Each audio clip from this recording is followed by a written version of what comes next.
Welcome back to another episode of Pain Points where the world meets business. Darius Bell here and Samson Jagoras. And thank you for tuning in. Today, we got a lot to cover with you. I'm going to give you a quick rundown and we're going to jump right in, my guy and I. We got the bloodbath, apparently. That is the trigger word of the century with the bloodbath. So we're going to look at what Trump actually said, what the liberal media is saying, and Trump's pretty sharp response to all of the nonsense surrounding it. We're going to talk about a known person on the terrorist watch list being found in North Carolina and Mark Robinson going after the Biden administration. We got Adam Morgan of South Carolina, who just basically gave a primer on what it means to be a public servant. We got 3 stages leading to the death of an empire, Planet Fitness on the, what's the road? The FAFO path. For those of you who know, and they're ruining their brand. Then we have ByteDance, the TikTok timeline of the whole band. We got Don Lemon, Jake Paul, Mike Tyson, and the Babylon Bee giving us an alternative guide to protecting ourselves in our homes. Instead of guns. And you're not going to want to miss that. So we're going to kick things off with the Trump bloodbath. And while we're queuing that up, how you doing, brother? I'm good, man. How are you? I'm great. Yesterday you had a migraine. You feeling better? I'm feeling a little bit better. You know what, though? Some of this nonsense is kind of getting me down. But it's not all bad.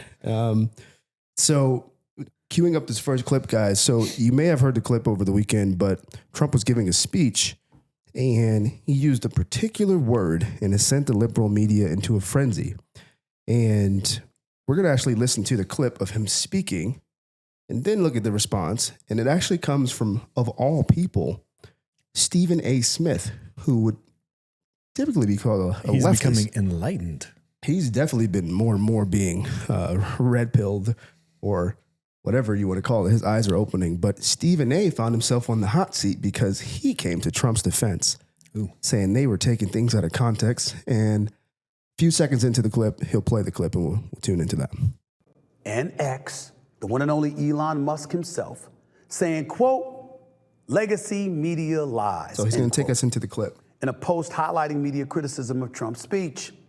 That was in reference to Trump's comment Saturday at an auto industry rally in Dayton, Ohio, y'all. An auto industry rally in Dayton, Ohio. One thing Trump did say was this. Listen for yourself. China now is building a couple of massive plants where they're going to build the cars in Mexico and they think that they're going to sell those cars into the United States with no tax at the border. Let me tell you something to China. If you're listening, President Xi, and you and I are friends, but he understands the way I deal, those big monster car manufacturing plants that you're building in Mexico right now, and you think you're going to get that, you're going to not hire Americans, and you're going to sell the cars to us now, we're going to put a 100% tariff on every single car that comes across the line. And you're not going to be able to sell those cars. If I get elected, now if I don't get elected, it's going to be a bloodbath for the whole, that's going to be the least of it. It's going to be a bloodbath for the country. That'll be the least of it. Okay. What did I do? Pause it there. Okay, now, before I get your reaction to it, let's look at some of the responses. So, couple of the responses from NBC News. They tweeted out, former President Donald Trump vowed at rally that there would be a bloodbath if he's not elected in November. Now, remember, guys, you just listened to that yourself. That's the raw clip. Then we have Politico, who they queued up something here, and they said, Trump says country faces bloodbath if Biden wins in November. So we have those 2 clips. We have those 2 posts, mainstream media doing that. We have the actual clip that we heard and saw. What are your initial thoughts on that? Well, I mean, are we surprised? We're not surprised. This is the typical liberal media. I mean, mainstream media controls it. Unfortunately for them, this is why they're pissed about Elon owning something like Twitter, because it has enough reach that the mainstream narrative can be fought against. Right. And so they absolutely hate that. But he's referring to a bloodbath as if we continue on this same path with these same policies. Right. And we move into the next administration for another 4 years with illegal immigration at all-time highs, no repercussion for things like China trying to import into our country, we don't start bringing jobs back stateside, we don't start becoming a producing economy, we continue to be a consuming economy, right? That it's the beginning of the end for America. Right. If you think it's bad now, it will be a bloodbath if you let this guy and this regime run. So what we should play next, though, is how they just love to just run with that title. Yes. And then just over leverage it time and time again to try to confuse you. And they all say the same thing. They're all literally using the same exact script. Yeah, 100%. I think this is the point about, well, you hit it on the head with, they do not want Elon owning this free public town square that he's trying to build called X, because it's undefeated against the mainstream media. Because the clip we're going to show you is, so Trump used the word bloodbath. Mainstream media says he plans to destroy anyone who doesn't vote for him. That's basically what they're saying. It's going to be a bloodbath. He's going to kill leftists and Democrats. But now the internet, the glorious internet, gives us this that we get to tune into together. But as Politico.com reports tonight on the, quote, bloodbath at the RNC, headlines calling it a, quote, bloodbath. Be a bloodbath. Not only is it going to be a bloodbath, but after they leave New Hampshire, it's a bloodbath on her home turf. This is liberal That's media. really tough. Trump has left a lot of corpses in his wake. I mean, we can count the bodies as part of the, quote, MAGA drive to take over Maricopa County. And the headline... Trump has left a lot of corpses in his wake. Yeah. Keep going. And refers to it as an impending bloodbath. Columnist Charles Blow has a new piece for the New York Times entitled A Biden Bloodbath. 2018 midterms, you can bet that they 100% are fearing a slaughter. In fact, the word bloodbath and massacre come up frequently. The Republican Party will be destroyed. It's going to be a bloodbath. There's going to be a bloodbath one way or the other. Bloodbath for Bernie Sanders. It's been a bloodbath. They're shaping up to be a bloodbath. Head off a bloodbath in next year's crucial midterm. Off-year elections are often a bloodbath. This week's bloodbath for Democrats. A bloodbath at the ballot box. There could be a Republican bloodbath. They'll talk about a bloodbath. It's a bloodbath. I have to talk about you. And It's going to be a bloodbath all day long. Is in for a bloodbath. Hasn't been a bloodbath on the way down. Donald Trump bloodbath. Be a bloodbath. Predicted to be a bloodbath. May not be the bloodbath. It would be a bloodbath. More of a bloodbath. It's going to be a bloodbath in November. Possible Biden blood. So I was doing a little digging, right? And so, we talked about on the pod how people will more easily believe a big lie than they will believe a little lie. This is like propaganda 101. It's what was used in Nazi Germany. It's what Stalin used. But I found a book. It was written in 2008. It's called Iron Fists: Branding the 20th Century Totalitarian State. And here's an excerpt from the book. It says, on the one hand, modern totalitarian states market themselves both to reinforce their power over a captive populace, obliged to consume the dominant ideology and to extend the reach of that ideology to the holdouts, the not yet captive, and the next generation. Corporate branding, on the other hand, is ostensibly a benign practice intended to convince consumers to make informed choices. Still, it is never neutral. The aim of strategic branding is not merely to raise visibility in the marketplace by celebrating the intrinsic worth of an idea or product, but also to infiltrate the subconscious in order to trigger conformist behavior. Mm-hmm. The read objective of commercial branding campaigns is not to create educated consumers, but rather to capture the loyalty of a targeted and hopefully malleable demographic. If this require engaging in some ruse of creating a fallacy, then ruse and fallacy it is. And what's that book again? The Iron Fist? It's called Iron Fists: Branding the 20th Century Totalitarian State. It's nothing new, right? It's nothing new. One of the things I wanted to say is that for people who are, let's just say you're not far gone to the left, you would say you're a centrist. You'd say you're a Democrat in the classical sense of being a liberal, not a leftist. These are your signals that just because you don't like his personality, like, don't subscribe to the Orange Man bad theory, just by default. Like, because this is clear. There's the thing that I want to communicate to people who are listening, who may fall on there, the few of you. There's clearly an apparatus with an agenda, and it has nothing to do with your best interest. You know 100%. What I'm saying? And it's like, or if you thinking of your own personal flourishing and liberty, life, liberty, and the pursuit of happiness, it does not have that in mind for you when it can take something so way out of context, push it to millions of people, all the while knowing that it's going to come back and be shown to be a lie. 100%. So it's just trying to capture who it can capture and take them to, to its ultimate end. So, yep. Well, do we have Trump's response to that? We do have Trump's response to that. I think we should watch that. We've got another tragic story connected to the border crisis.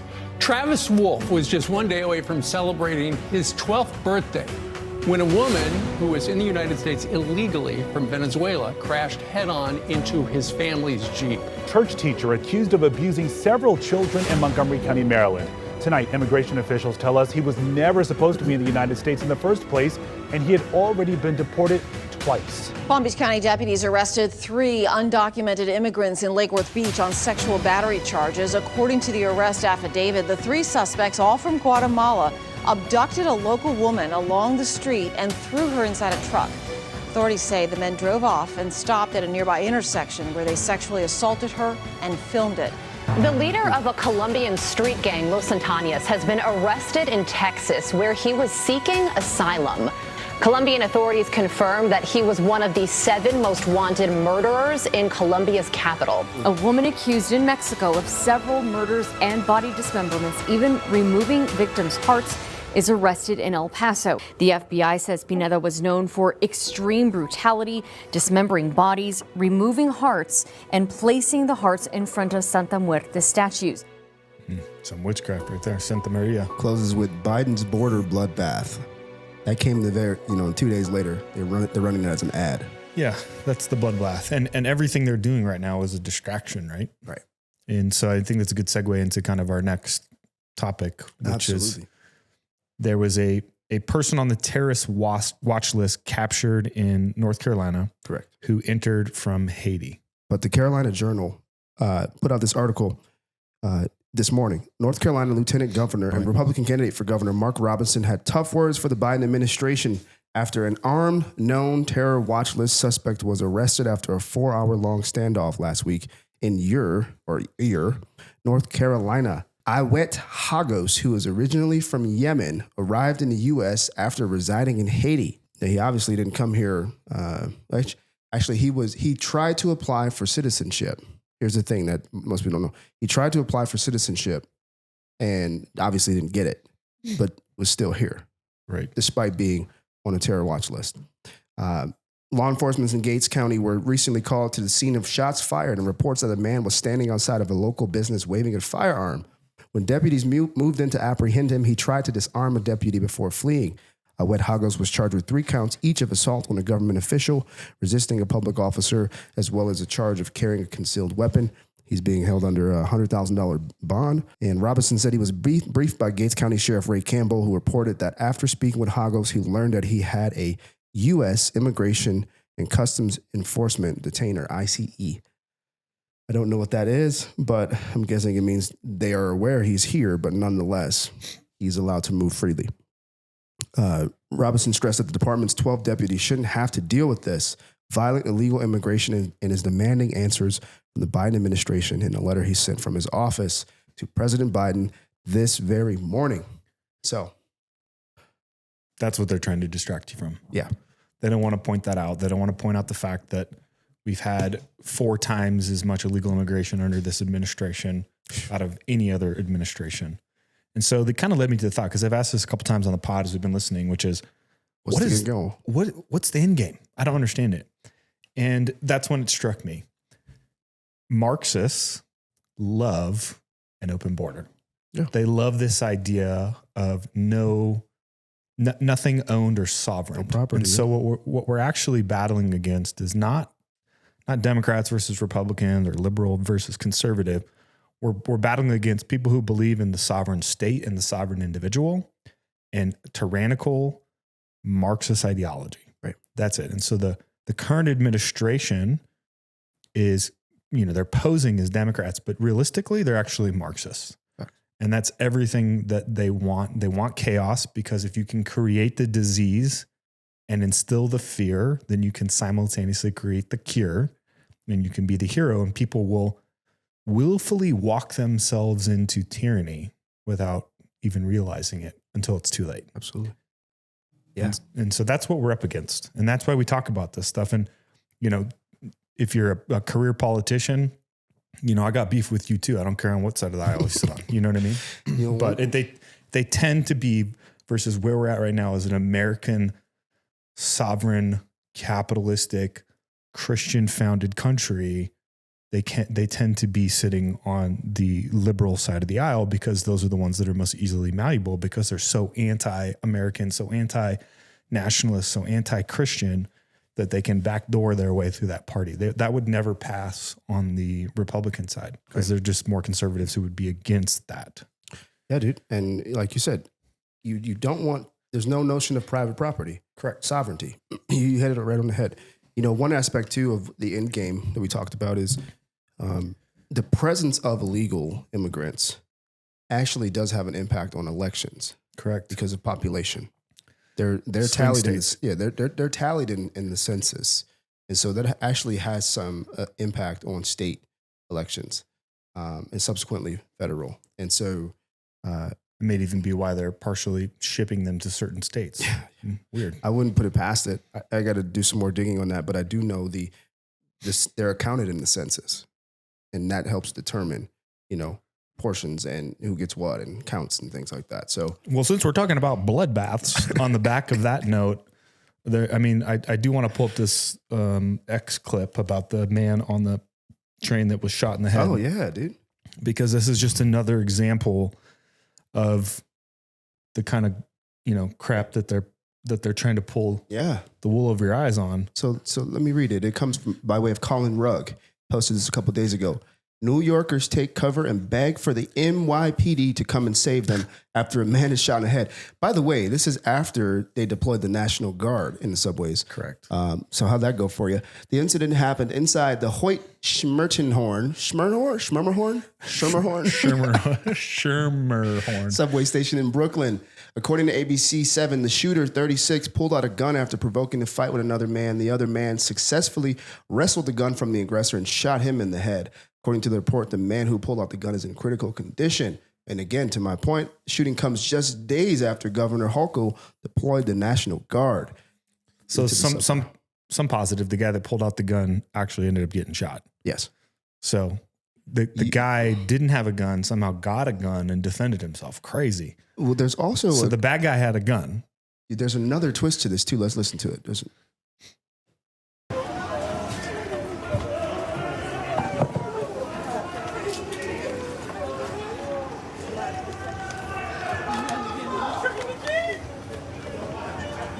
We got American citizens huddling on a subway. Get off the train. That's what I'm doing. This is what it looks like to be unprepared, untrained. Yeah. Have no skills.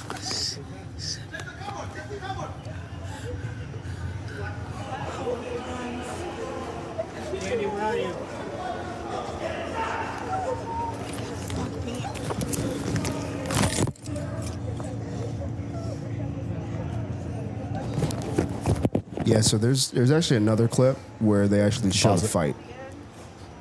Oh, they show the fight? Yeah, I didn't find that one. Maybe you can scroll down. It might be on that feed somewhere.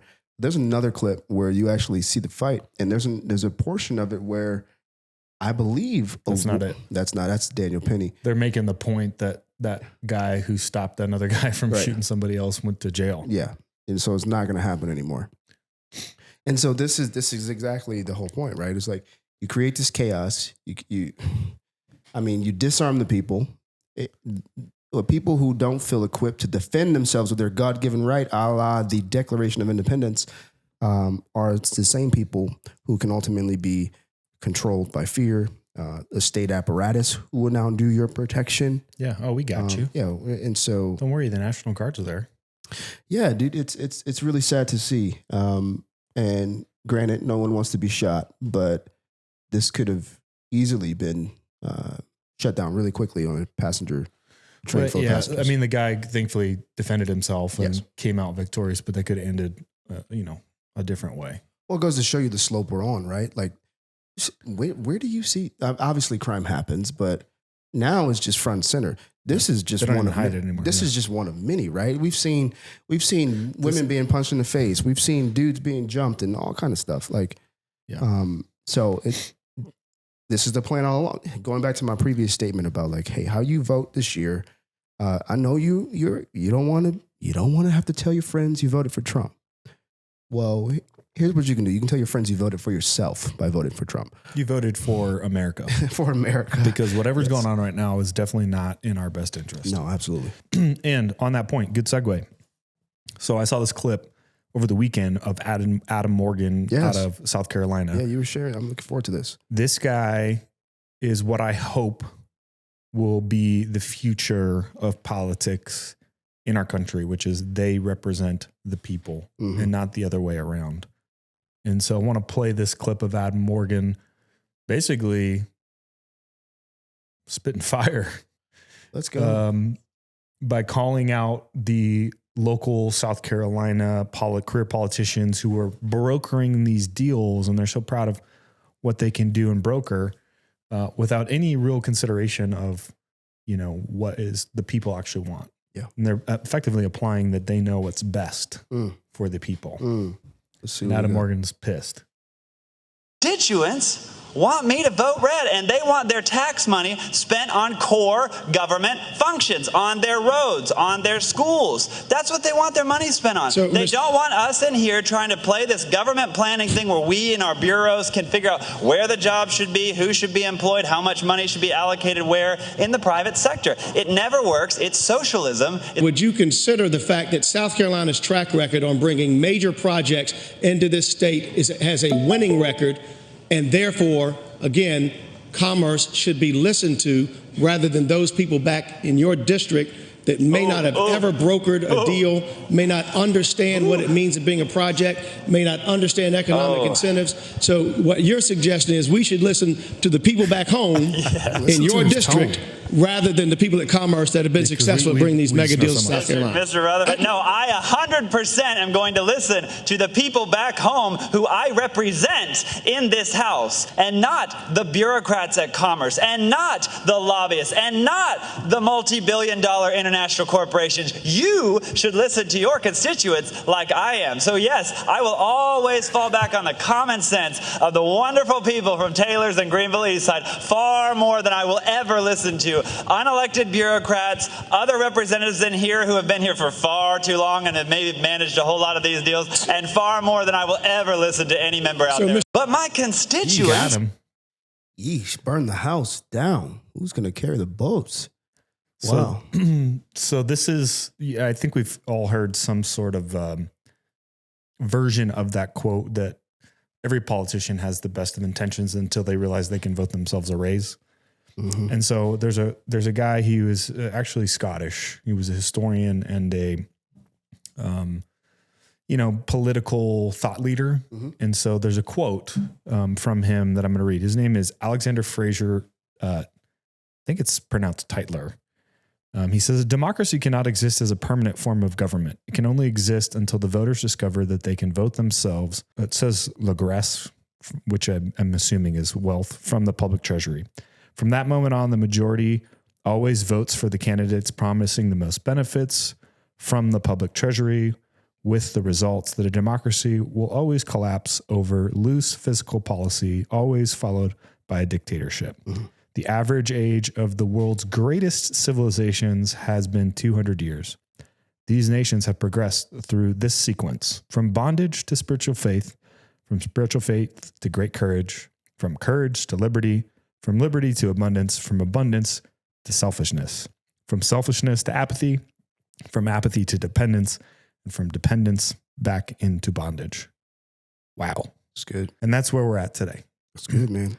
We are on the verge of dependence into bondage, tyranny, and we need politicians to remember, and we need to remember as entrepreneurs and business people and citizens that they don't work for themselves. They work for us.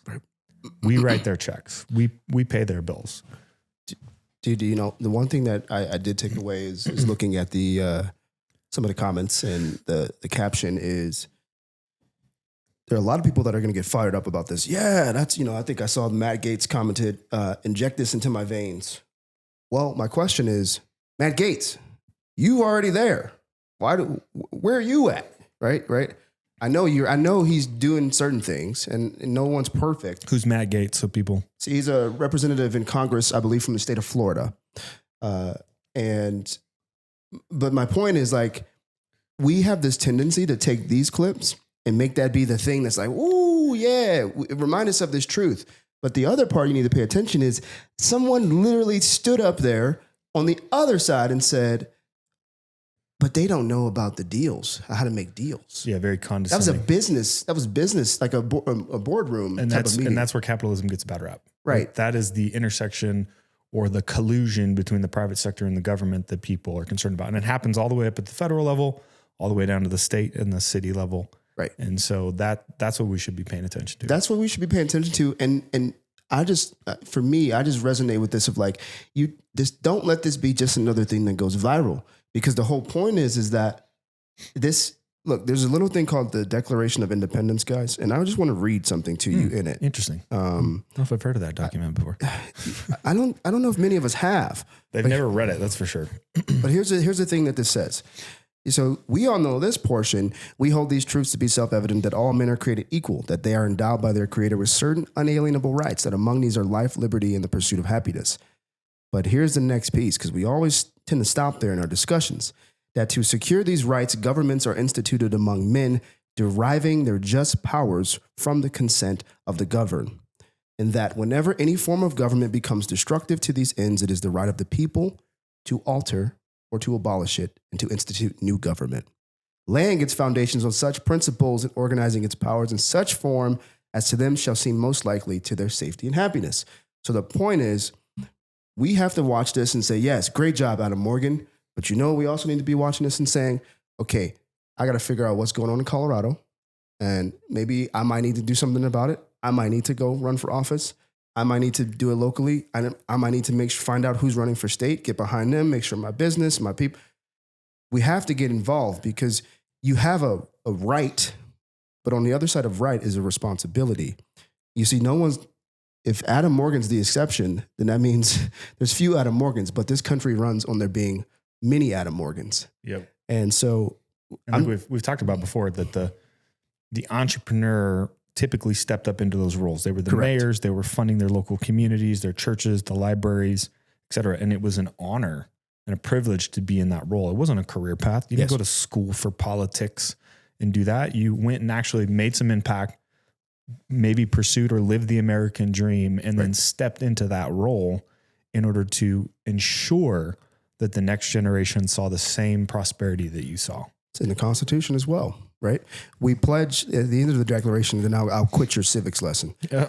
At the end of the Declaration, it says, in order to move forward in this declaration that we're putting out to the world, by the way, we pledge to each other our lives, our fortunes, and our sacred honor. You see, there are things as it relates to this republic that are far more important than our businesses and what we have and the American dream. The American dream has to be maintained. And the republic has to be kept. That's why Benjamin Franklin said it. And so shout out to Adam Morgan. Well, and just on that note, to piggyback, I mean, it's about sovereignty, right? Yeah. Because in a tyrannical government, think about the concept of if you don't work for me in a capitalistic society, sovereign society, you can just go somewhere else. There's nothing I can do to coerce you into you go get a job somewhere else. That's fine. But in a tyrannical government, I break out the whip, I beat your ass, and you get back to work. Right.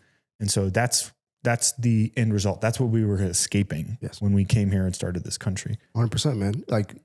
Get a refresher on these documents because we are living in a day and age where these will actually be the bedrock of any sort of restoration process that happens to our nation. This Declaration, the Constitution, Bill of Rights, the power is in fact, as long as these documents exist, the power is still in fact in the hands of the people in the United States of America. Absolutely. Which is a great segue. I found this clip. I've seen it a couple times on Instagram and YouTube, so on and so forth, but it's talking about the 3 stages leading up to the death of an empire/society, and has repeated itself historically. It's playing out right now in the United States. It's playing out globally in a lot of other countries, and it has played out in the Greek and Roman culture, amongst other societies. So it's a great reminder of where we're at today. There's 3 stages, Ed. The first stage is the death of God. And once that happens, you sort of are castrated from a sense of a higher order and your reverence is gone. And once that happens, the moral structure above is castigated. So what happens next? The next stage is female sexual liberation. And I specify female sexual liberation, not male, because what happens is there's a guy named J.D. Unwin. He wrote his magnum opus called Sex and Culture. And he studied 86 different cultures through 5,000 years of recorded history. And he found that with the Sumerians, the Babylonians, the Athenians, the Romans, what they all had in common is once we give up our belief in God, women become sexually liberated. And once they're sexually liberated, men no longer want to fight to maintain their social cohesion. Friedrich Nietzsche writes about this in The Gay Science when he said that God is dead. And the last one is desecration of beauty and rewriting history. From reading all the literature, this is what's going to happen, I think. Kind of like Rome? Yeah, just like Rome. When you study every...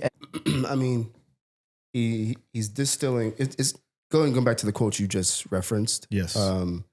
I would say I appreciate what he's attempting to communicate. It's interesting, though, that like many people are saying the same thing in similar ways. And so I really credit him for sharing it. I think there's some generalization in there that is more nuanced than the quote that you shared of like how we get here, you know? Yeah, I think it's also clipped up, right? True. So we're not seeing the full conversation because it's a podcast that they're on. But here's the thing.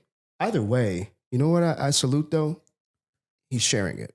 Yep. You know what I mean? And we have to talk about this because he is not lying despite his presentation or timelines or his understanding of how the Roman Empire collapsed, is that a nation whose foundation is actually Judeo-Christian principles and a worldview that rejects that nation is in trouble. That rejects those principles and those values is in trouble. And so he's not wrong in pointing that out. Like Stalin, Hitler, Mao, like these weren't God-fearing men, right? Not at all. They weren't God-fearing men. They thought they were gods. Exactly. And so he's not wrong in that sense of like the quote-unquote death of God in a society does in fact lead to the destruction of man in society. In particular, by man, I mean men, and the exaltation of women's liberation. He's not wrong in that sense. Look at OnlyFans. Look at the pods we see. Girls, what was the clip we saw the other day? The girl's like, I went and had sex with 20 guys in 7 days or something. I broke up with my boyfriend. I was trying to have sex with 20 guys. I'm liberated, right? Yeah, all right. You're in bondage, actually. So he's not entirely wrong. So shout out to, does he have a name?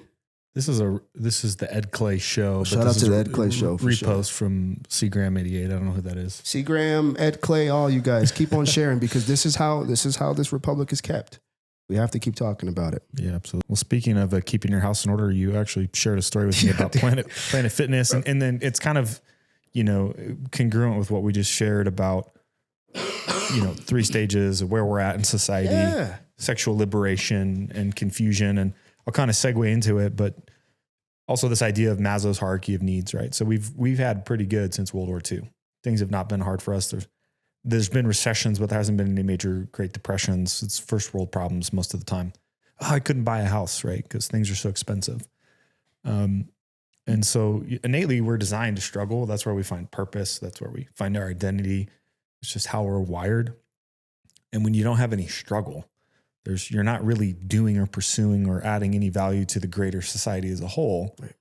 You move from this extrinsic view to really starting to become very selfish. And it's similar to the quote that we read from Alexander Fraser Tytler about, what's best by you selfishly. Right. And so that's where we're at. Like people are craving identity. They want to be seen because they have no real significance in society or this world. And so the best that they can do is this, what we're talking about. Well, and to old boy's point on the Ed Clay podcast is God is the ultimate source of meaning and purpose. Absolutely. You're made in his image and likeness.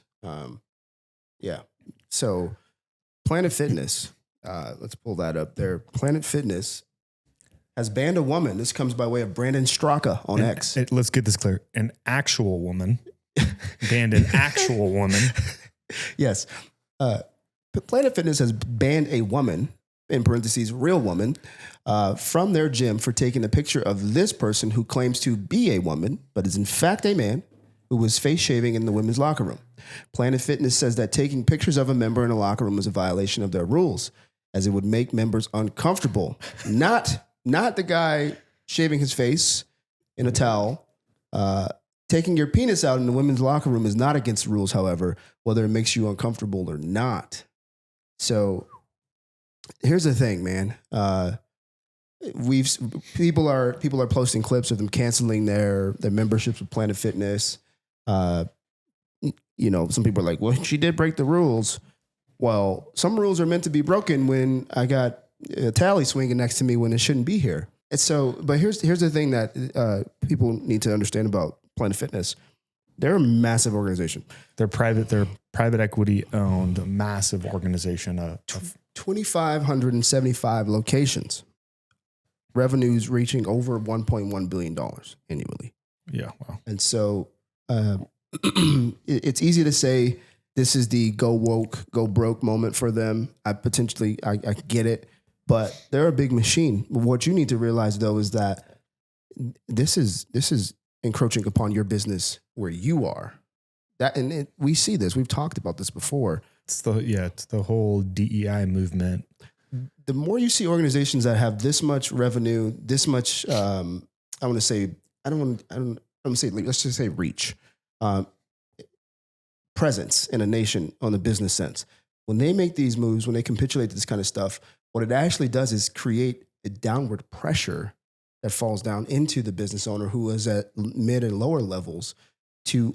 This gets pushed down. And we don't talk about this enough, but when you see the big boys doing these things, it gets pushed down to the smaller guys, and they will have to make a choice. And so if you're not a $1 billion organization with 2,575 locations, know that every time someone does this, it's coming that much closer to you. Well, and that's the purpose of this pod, right? The intersection between culture, politics, business.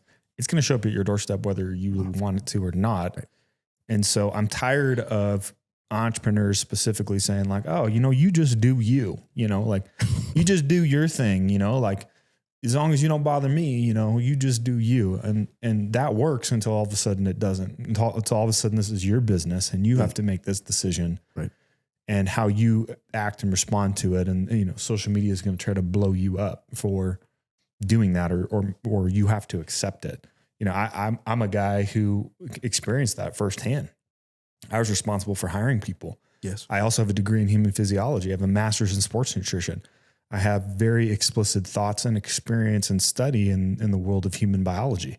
I made some comments on social media in a thread that was posted, and somebody who was super woke didn't like that comment. So they went on an intentional witch hunt to go try to hunt me down, figure out where I worked, realized that I was part of hiring and recruiting, and attempted to try to take me out.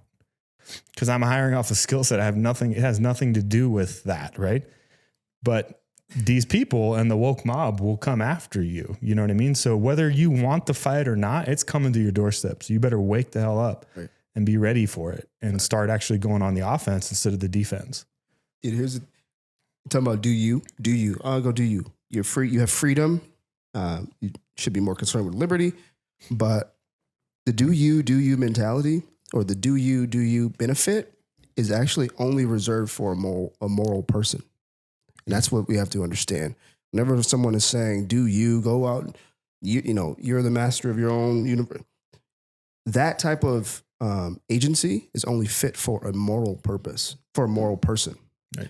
And then the question becomes, well, what makes a person, what gives someone their moral compass and moral calibration, which brings you to the faith talk.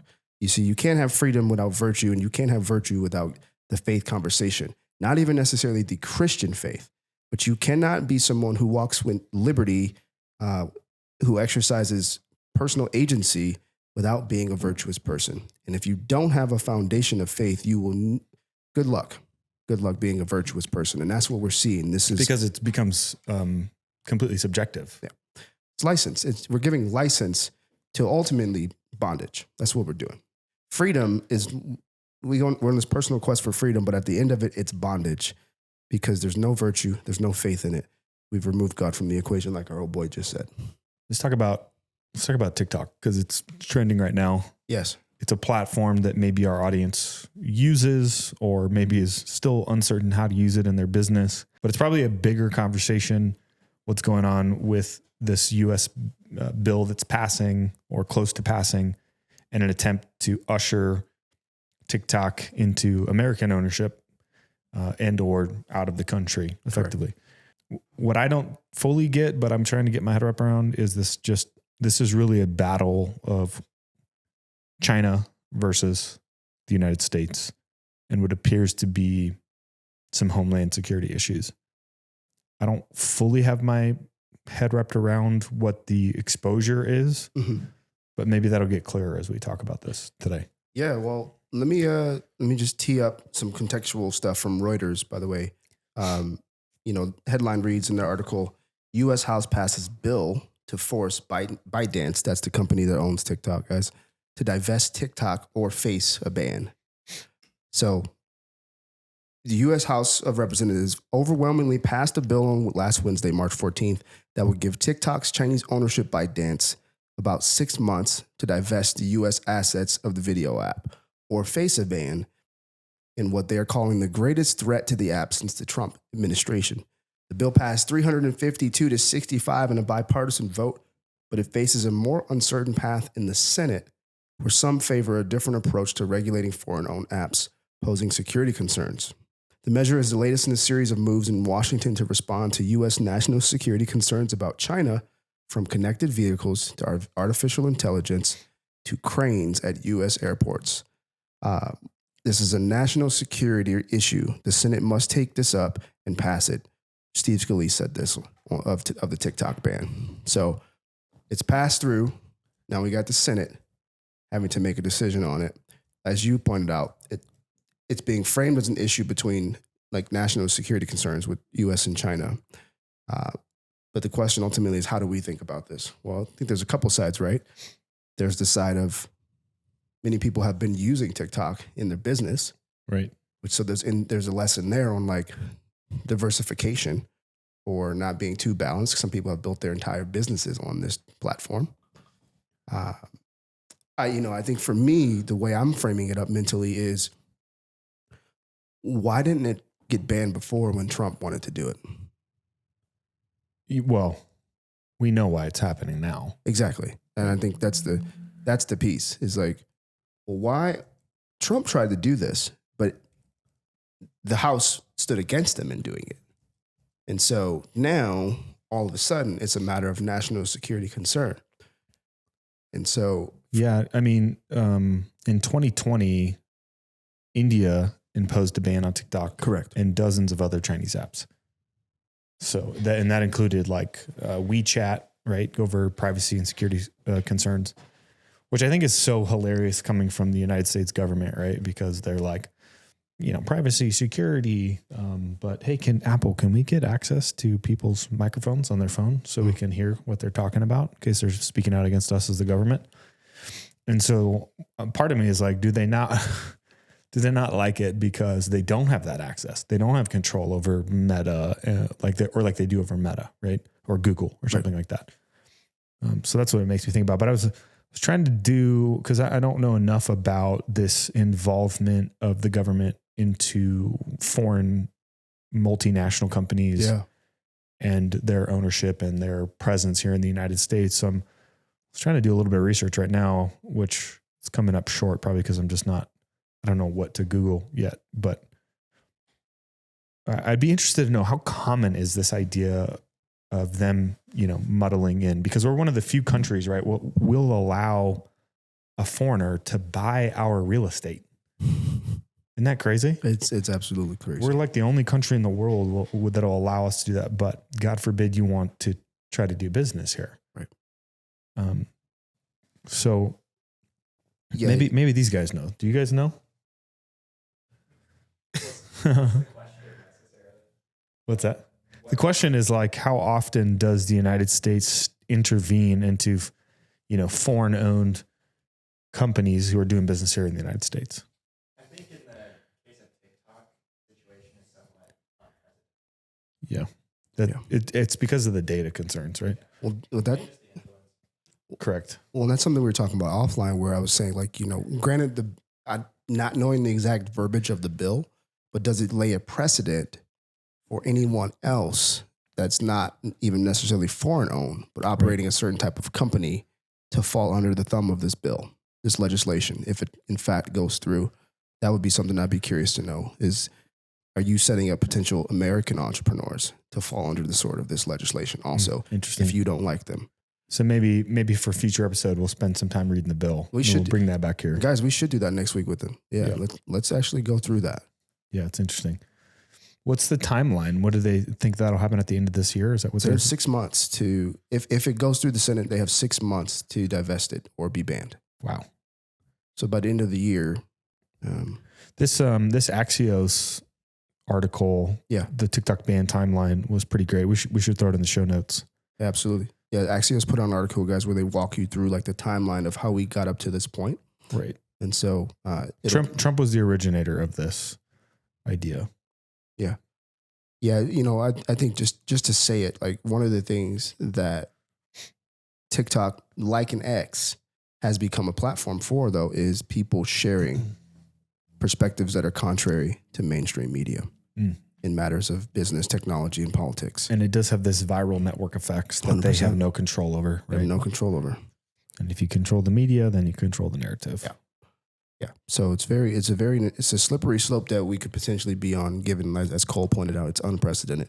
And so next week we'll dig into that. If you have some thoughts on this when we put this out in some context, please share them in the comments. Drop them in the comments. Yeah. We'll try to respond and dig deeper so we can be more educated. But it's a good segue. We're talking about government controlled platforms. It became very clear after Elon Musk bought Twitter, that there was some clear government manipulation and some, we'll call it one-sided views that were dominating the platform. 100%. And they were suppressing different opinions, right? And so Elon's trying to open it, as he calls, for the, what's the word? The town hall. Yeah, the town hall, the town square. And so he's brought some pretty, we'll call them controversial people. Tucker Carlson who's on there. And then he attempted to bring on Don Lemon. Yeah, he reinstated Alex Jones. One of my least favorite guys on the planet, Don Lemon. But he, to Elon's credit, he's saying, hey, let's get both sides of the aisle, both opinions on the platform, and let the people decide what they want to do. Yeah, you can't be you can't actually have free speech without speech that you don't disagree with. That's what he's standing on. So as you pointed out, they were going to bring Don Lemon on, much like they did Tucker, much like they've done with Alex Jones, much like they've allowed Oberman and everyone else to have a platform there. But just when the Don Lemon show was about to roll out, it was reportedly canned. And, people were like, what's going on? And he still released the interview, which gives complete context as to why. But what's come out over the recent days is some of the demands and details of the contract that ultimately didn't help his case in light of that pretty poor interview he did with Elon. Yeah, the interview, first off, was just him basically trying to make Elon look gotcha. Stupid. Yeah. And then you couple that with some of his outlandish demands in his contract, and you're like, yeah, if I owned the business and I was the one spending the money and writing the check, I would not want to have to deal with this dude every single day. Yeah, this is a liability. Yeah. 100%. So let's break down what his demands are. New York Post dropped this last week with some details. Headline reads, Don Lemon demanded a Tesla Cybertruck, $5 million advance, equity in X before he was canned. Don demanded the sun, the moon, and the stars from the SpaceX boss before being unceremoniously dumped this week. The ex-CNN anchor sent over an astronomical wish list to Elon Musk during contract talks to host a show on the billionaire social media platform, including a free Tesla Cybertruck, $5 million up front on top of an $8 million salary, an equity stake in the multi-billion-dollar company, and the right to approve any changes in X policy as it relates to news content, according to a document revealed by the Post. Lemon, who was expected to air an interview with Musk for next week's debut episode, which came out, had also demanded a private jet flight to Las Vegas, a suite for him and his fiancée, and that the company pay for their drinking and massages, a source with knowledge of the situation said. Musk agreed to do the interview with Lemon despite the fact that he was aware of some of Lemon's outlandish demands, sources told the Post. So the news of this broke back in January that this was going to kick off, and here we are in March. So just think about that. Demand from me, my fiance. I want a suite. I want a private jet. I want $5 million up front on top of the salary. I want equity stake in the company that you're building that you took all the heat for. I'm just a talent. And the right to approve any changes in your policy and your operations as it relates to news content according to sources.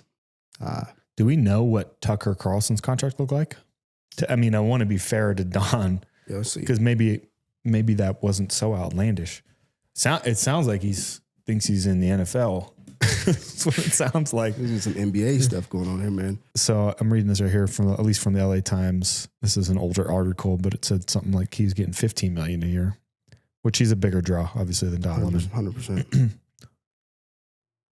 Yeah, I don't know for sure, but I know it's also he's got his own venture that's tied to him being on X. So Don Lemon does? Tucker Carlson. Oh, Tucker does. So he's got, regardless of the contract detail, he's got investment on it. Like Lemon's not bringing his own entity, if I'm not mistaken, to the platform. He's just coming as the talent, right? Because or else he wouldn't be making such demands. Like, because if this is a partnership, that's different. This doesn't sound like a partnership. Correct. He wants to be like a NFL employee. Yeah, right? I'm a star free agent. Right? Yeah, exactly. So I mean, props to him for going for the bank, breaking the bank, right? Breaking the bank, but here's the thing: he fumbled the bag, though. He did. He broke the bank, but he fumbled the bag, as the people like to say. But here's the key piece. There's a clip here where let me see which one it is. We have in our show notes. Yeah, it's the second link from St. Clair. Actually, St. Clair, that one. But look at this 49-second exchange between Don and Elon during the interview. The interview itself is actually worth watching for how to not engage in relationship with your boss. And also just honest journalism. So you do a lot of it at night, like late at night. So when you're doing this, are you sober when you do it? Almost always, yes. Under the influence of anything? No, I don't drink. I don't really. No. So you got no drink, no smoke, no nothing. I mean, you smoke pot with Rogan. I had one puff. Yeah. I think anyone who smokes pot can tell I don't know how to smoke pot. But you've admitted that you have a ketamine prescription. Yeah. What's that for? Well, I mean, it's pretty private to ask somebody about a medical prescription, you know.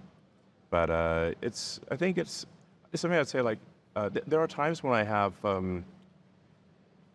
sort of I don't know, at like a negative chemical state in my brain, like depression, I guess. You know, is so you do a lot of it at night, like late at night. Okay. So he's basically just trying to say that anything he posts on Twitter late at night is belligerent. Right. So he's also doing that, but here's the other perspective of that. You remember when Elon took a puff of the weed with Joe Rogan? Yeah. He got in serious hot water with the people who he's in partnership in the company with. Correct. And to the tune of billions of dollars that were lost in shareholder value. And here you are with your new prospective boss trying to get him talking about his drug usage. Right. In an interview that millions of people are going to see. That has negative consequences on the brand potentially. Right. And it's like. It's because it wasn't about that. Right. It was just about, he wants to. I got to get you, man. Like this is, I'm sure that's the moment Elon was like, he's done. Yeah. He's done because. As he paused there for a second, he was like, I'm about to can this dude. That's what he was actually thinking. Yeah, dude. To me, it's just a lesson in like how to not handle the opportunities you have. Like people think that honest journalism is gotcha journalism. That's what it's one side thing. Well, actually both sides actually do think that. Yeah, they both do it. But that's not it. You can be respectful and courageous and have a tough conversation without being condescending. You don't have to do these things. And Don, I think, in my opinion, showed his true colors by what he's done after the canning of his contract. He's still trying to leverage it. Right. Rather than build on the X platform, he could have actually built positively. Don, you could have done this. You could have said, you could have put out the interview on X and YouTube, and then you could have started engaging with the people on the platform, making further content about it. You probably would have got another interview and been on Spaces with him and built something for yourself independently rather than running back to CNN, The View, so on and so forth. I don't know you personally, right? But just the moves you're making coming out of that, I mean, it seems like it's the right move for them to move away from you because you're not interested in free speech. Yes, you're not. So that being said, let's talk about Jake Paul. Yeah, let's move to something more fun. So most people don't know this about you, but you were a Golden Gloves boxer. So I know a little bit. I mean, obviously I understand sports and athleticism and all that, and I have some opinions on this, but I don't have the boxing experience. Yeah. So I'm going to just preface that, but I will say that you do. I was decent. You were decent, and you've coached it, and you've been around it for a long time. And so you can at least formulate some opinions on it. But Mike Tyson, who's almost 60 years old, is going to fight Jake Paul, who, by the way, is not a bad boxer. Like I commend him. He's legit. He has dedicated himself and become a very good boxer. But people are questioning, what is the point, or why are you doing it? Yeah. And so I've seen videos that have cropped up of Mike training, and everybody thinks Mike looks, great for being 60, which props to him. But do you think he stands a chance against Jake Paul? Oh yeah, he absolutely has a puncher's chance, 100%. Because in boxing, just like any other combat sport, anybody can lose. Correct. So from that standpoint, absolutely. The one thing Mike has in his favor that many of Paul's other opponents don't have is experience. Lots of experience. When you actually get into the ring, one thing, even on an amateur level, like experience matters. Yeah, a lot. Like there are things and tricks and movements and the ability to. Perfect example of this is what happened with Francis Ngannou and Anthony Joshua just 2 weeks ago. Francis Ngannou is the scariest puncher in the world right now of combat sports. He got knocked out, cold-clocked. But why did that happen? Because he didn't have the experience going up against a guy like Anthony Joshua, who's had 30 fights and has been fighting since he was 19 in this one sport. And Joshua was able to download his whole technique. You could see it right away. Boom, boom, boom, boom. Knocked him right out. And Mike Tyson is more than capable of hurting Jake Paul. I mean, dude, I saw him throwing some punches, and we'll play the video here in just a sec. The ultimate question will be whether or not his body at 60 can hold up to the shots and just the movement. But Jake Paul, yes, he has knockout power, but he's not a ferocious puncher. Yeah, he's not the kind of puncher that's just going to go steamroll people. So in that sense, I think Mike has more shot than people might be giving him credit for, and they should probably just remember that even an old lion can still get the job done. My dad and I were talking about it, and he said I was watching like behind the story of Mike Tyson or whatever, and they were able to make a highlight reel, show every single knockout that he's ever had in like a 30-minute video clip, because none of his fights lasted more than like 3 minutes, right? So my question would be, can he go the distance, right? Because we all know that if he actually lands a shot, it might be game over for Jake. Yeah. But the way that he lost, the very first time he lost, was somebody was able to go the distance, right? True. And so I'm mostly curious if Jake Paul can handle the experience factor of someone who knows how to cut the ring off, who knows how to move and is defensive, even though he's significantly slower than he once was. There's certain aspects of technique that Paul has not seen. I've seen most of his fights. He hasn't seen yet in a fighter. Tommy Fury was not that. Right. Mike would destroy Tommy Fury, I think, personally. So I think that's going to be the big thing. I don't know if the fight will actually happen. And there's some speculation about headgear and other things that have come out that Paul has said that's not true. So I will watch it. I'll tell you that, though. I'm going to watch it. I plan on tuning in. But I applaud Jake Paul from a business sense and even from a boxing sense. I mean, Mike Tyson is no joke, even at 60. It doesn't earn him like massive credibility. I think it's one of those things of like, we can have a great event, make some money, and also being able to say, I boxed Mike Tyson or got my head punched in by Mike Tyson is not a bad thing to be able to say. So he's, as they say, living his best life. Jake Paul is on his best life. So for all the people who aren't boxing fans, you named a couple guys just a few minutes ago, right? Most people probably don't know that. Yeah. Everybody knows Mike Tyson. Correct. And so for the sport, great marketing strategy. And we all know that Jake and Logan Paul are incredible marketers, know how to produce content, know how to build the hype. He's taken a page out of the Floyd Mayweather book, right? So there's that. And there's some revitalization back to the sport of boxing as a byproduct. But what I want to watch is this TMZ clip, because it shows some Mike Tyson boxing, but then it shows their whole, community talking about who they think they're going to win. They're kind of taking bets and stuff. And so we'll see how that counters what you Day say. one, the fun just begun. You still got abs. Mike Tyson has started training for his big fight against Jake Paul, and I know a lot of people have criticized Jake for saying he should not be fighting a guy who is almost 60 years old. I'm starting to worry about Jake a little bit here because Mike looks phenomenal. Really? Phenomenal.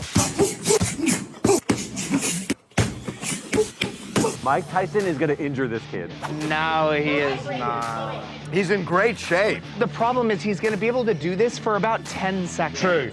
That's day one of him fighting, of training. He's going to be almost 60. So what, dude? Look at him. Look at him. I will bet you Mike Tyson gets knocked out. I'd be knocked out. No. This guy is one of the best punchers ever in boxing. Well, the bigger thing for me is he smokes a lot of weed. Well, Jake did ayahuasca with Aaron Rodgers, so. Well, but ayahuasca comes in. There's some pause just for TMZ don't get us. It's interesting. Interesting. I don't know what to say. I mean, I think I do think if I want to be fair to Jake Paul, is like he can knock out Mike Tyson. And anybody can get knocked out in a moment, and he has the power to do it.